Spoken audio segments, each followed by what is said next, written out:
This is a Miller Workhorse hog hair bristle brush made for oil and acrylic. I use these brushes in oil painting, and but I also use them in watercolor.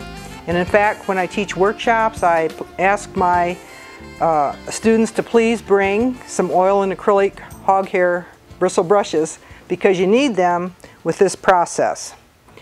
Now, it's similar to my work with the skipper. You can put a line. Let's say I wanted to put just a line here. Just paint somewhat the way you would in that case with oil or acrylic. But let's say you wanted a thinner tone there. So you can do it more as a water. Even let it drip some if you cared to. It's great. I don't know. To me, it is a workhorse. Why would you want to use any other brush? Water. This has got a lot of water in it.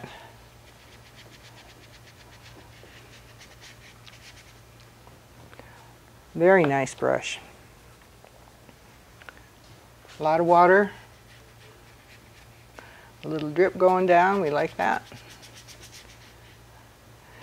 And then if you cared to dry brush with this bristle brush, that would be good. You pull the water out of it. Let's get a color of warmth on there, like orange perhaps.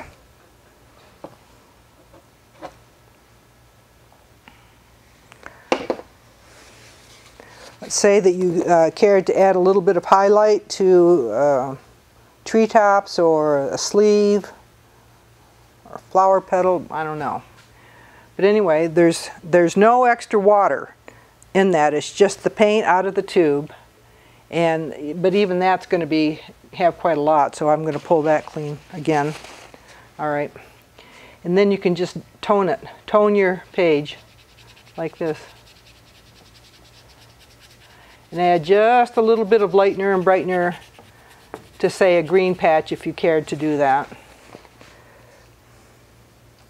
Let me use the color that shows up a little more.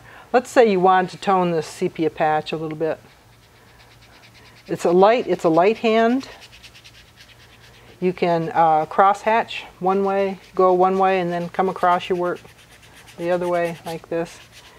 Get beautiful tones. And sometimes people will look at work that's created this way and they'll say, wow, you've used pastel. And no, this is watercolor and gouache, in this case gouache, with this Workhorse brush. It's just brushed across. Now, sometimes I actually go against the bristles.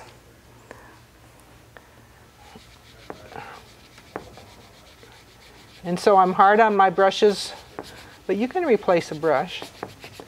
They're not that expensive. And besides, I've had some of them years and years and years, 12 years at least. Now those are some beautiful tints. It's another way of mixing color and utilizing the transparency of watercolor, but using it in a dry brush sort of way. Andrew Wyeth did a lot of dry brush with watercolor. And I'm not putting myself in his category, but he used it so I can use it. Now that blue is a little out of the tube, you know, meaning, so I could, if I cared to, I could alter that. It's a little dry brush. Now there's a neutral tone. Orange and blue make gray. But I'm telling you, this gray rocks and rolls. It's got a lot of life to it because you can see both the blue and the pigment and the orange pigment together. I've got two eye holes there. Let me get rid of one. Scrub, scrub. Okay.